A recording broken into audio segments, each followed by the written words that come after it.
Hey everybody, Marshy here with a dayz tutorial. So this is something a little bit different than what I'm used to doing, but I do want to branch off and I love this game. It's so bad that it's good, and if you haven't tried it, you might want to check it out if you're interested in open world zombie games and things like that, but we're going to get right into it. So this game is extremely unforgiving. It is extremely hard to locate friends or navigate the map whatsoever when you're first starting out, so that's why I'm here. I'm here to help you out with that. The first time that I actually started this game, it was a little bit in the earlier stages, so there wasn't a lot of like food and things like that, but I know I spent like 2 hours of just spawning and dying over and over again, and I know I spent probably at least that amount of time trying to find my friends and stuff, and then sure enough we died right after. So I'm trying to help you guys out, get you guys more time with your friends when you're actually out and about trying to survive, and less time getting fucked by zombies and wolves. So the first thing that you're going to want to do is actually get an app called iZurvive, right? This app is amazing. It has the map and everything. It has all the icons of different key points, locations, military bases, animals, wolves, if you don't like getting your ass eaten by wolves.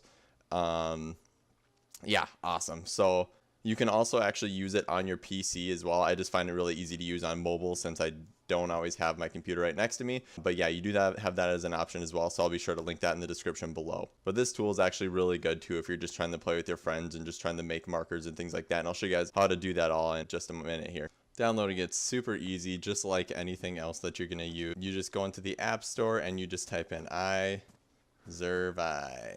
Then there it is, top one right there with the little walkie-talkie. You can go ahead and open that right up, but when you actually first open it up, just like I mentioned before, it's going to show you different maps. It'll look something like this, and you're just going to want to download. I would recommend the Chernarus topographic for dayz standalone, and then you'll get something that looks like that. This is especially why I'm showing you just in a couple of seconds here on how to actually filter these out, because as you can see, this gets a little bit crazy here sometimes. But what you can actually do on here is you can actually create groups with your friends. So like as you can see with CA Super here, we have a group together and we can actually move our little icons as we move. And then the other person can just press the refresh button up here and it'll show them where your icon is now. And so that's super beneficial if you're trying to build bases, mark it on the map, mark out cards that you're trying to use, trying to meet places, or just trying to show somebody where you are. So it's really awesome. To set that up, you just go in the top left corner there, and then you click Profile, and then you click the top right button with the two little people and the plus sign.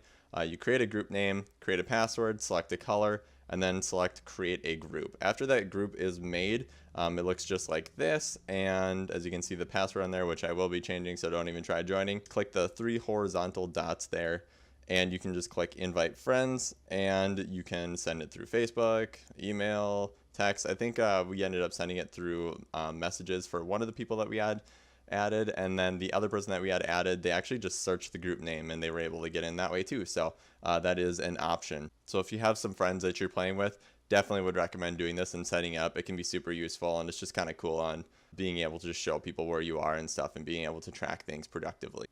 All right, so as you can see here, I have the iZurvive pulled up on my desktop here. It is just a little bit glitchy on the computer, so that's, I mean, I do like it on the phone a little bit better, but I do have everything filtered out here, so I have all the icons turned off. So when you first log in, it's going to ask you which map you want to use, and you're going to want to get the Chernarus one, and you're going to want it for the dayz standalone, since that's obviously what you're playing. So all these icons right here are the spawn points, and as you can see, they're all on the coast, so that's going to be huge when you're trying to figure out where you are. So another thing that I would like to point out as well is that you can actually also use the sun. So let's say my little mouse here, my little hand is actually the sun. If you look at the sun and you see that the sun is like in line with the water, and then your friend looks at the sun and he says the water's to his right, you can know that your friend is on the southern coast and you are on the eastern coast or something like that. So if you both look out to the water there and you see the sun right above it, you both know that you're on the east side, so that is perfect. The next thing that we are going to want to make sure that you're doing is checking out signs. So signs are extremely important when you're trying to figure out where you are. They are in Russian, I believe. you can just look at that name and you can actually go onto your iZurvive app or web browser and you can actually check out where you are. So we can hop back over on here and we can just look around, and as you can see, it has I think they're English names, I'm guessing, but you can also see the Russian names right above it. So you can just kind of look around if you have a general idea of where you are, like even on the map, like which quarter of the map you're on. It's a little bit easier to figure out, obviously, but yeah, you can just go ahead and start looking. I know you can start typing in city names and things like that. So if you are having a really hard time and you're about to die, you can always write it down, log out, and you can find it on here, so you don't have to run 45 more minutes back into a city that one of your friends are at or that your base is at or something like that. I do also want to mention that it is extremely useful to use the roads. I would highly recommend using the roads. You might think, hey, I can just cut right across here, for example, and it's going to be a lot faster. And sometimes it can be, like if you're using this blue trail maybe, but as you can see, this is a topographical map.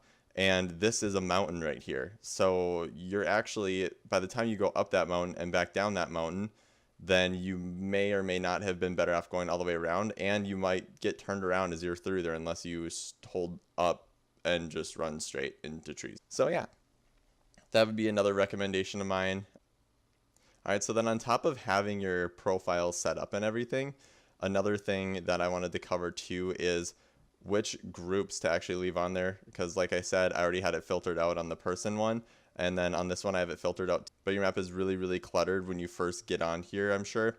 So you can just go into loot, and then going down the list here of what I had all checked, I left all the military stuff because they're all pretty much in the same places. And then I have the crash sites, police cars. I don't really always have police cars on. You usually turn them off. I don't really find much good stuff in that other than some pistols that I probably am not going to use. So you're going to want to probably take off hospital and medical centers. They don't really do a whole lot in my opinion. Get some breaks, band yourself up. The game isn't really that far into development yet. You're going to want to leave your water pumps on and ponds on since you need to drink water, I think. Urban stuff, I'd pretty much turn all those off because if I'm looting a city, I'm not really looting just those certain areas. And plus two, I noticed like in the dayz PC version, like the schools are like great for looting stuff, but then on Xbox they're just, it's kind of shitty. So rural stuff I like to leave on deer stands. Usually I don't worry too much about feed shacks or farms. And then I have the industrial stuff here, the garage and gas station. I always leave those on. Those are super important and some of the best loot spawns there, especially now that cars are in the game. The boathouse and shipwreck, there's not a whole lot of them, so I just leave those on. And there's one over here right by Baronzino kind of, but then you're also going to want to leave on cars. That's super important. Planks, if you're base building, you can turn it off if you want to and turn it back on when you're ready to build a base if you're trying to weed things out. Fruit trees, I usually leave fruit trees off personally because I find enough food in other ways as it is, and if I'm running around I might just happen to see the fruit trees, but if you're starving you might want to pop them back on.